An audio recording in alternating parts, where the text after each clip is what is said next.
पनवेल मतदारसंघात भाजपचे उमेदवार प्रशांत ठाकूर हे विजयी झालेत। प्रशांत ठाकूर हे पनवेल मतदारसंघात चौथ्यांदा आमदार म्हणून निवडून आले असून पनवेल मतदार केंद्राबाहेर भाजपच्या कार्यकर्त्यांनी जल्लोष केलाय। फटाके व गुलाल उधळत कार्यकर्ते रस्त्यावर उतरून आनंद साजरा करतायत। प्रशांत ठाकूर तब्बल 51,000 मतांनी विजयी झालेत। शेकापचे बाळाराम पाटील यांचं मोठं आव्हान प्रशांत ठाकूर यांच्यासमोर उभं ठाकलं होतं। मात्र पनवेलच्या मतदारांनी सतत चौथ्यांदा प्रशांत ठाकूर यांनाच आमदार म्हणून निवडलंय। ठाकरे गटाच्या लीना गरड या देखील या निवडणुकीत उभ्या ठाकल्या होत्या। मात्र विरोधकांचे सर्व मनसुबे हाणून पाडत भाजपचे प्रशांत ठाकूर यांनी मताधिक्य मिळवत आपला विजय साकारलाय। प्रशांत ठाकूर आता भारतीय जनता पक्षाने महायुतीमार्फत आमदारकीचा चौकार मारलेला आहे। मला वाटते ही शेतकऱ्याच्या दृष्टीने वाटचाल आहे।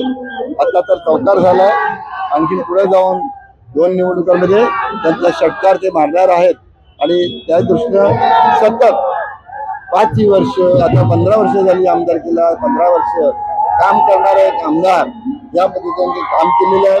हा लोकांनी त्यांच्या कामाला दिलेला विजय, सरकारच्या नीतीचा विजय आणि म्हणून लोकांचे सुद्धा मतदारांचा सुद्धा मी मनापासून अभिनंदन करतो आणि आभार मानतो। वादळवारा लाईव्ह साठी न्यूज ब्युरो पनवेल। नवी मुंबई व रायगड जिल्ह्यातील ताज्या बातम्या आणि घडामोडींसाठी सबस्क्राईब करा वादळवारा लाईव्ह चॅनल आणि दाबा बेल आयकॉन।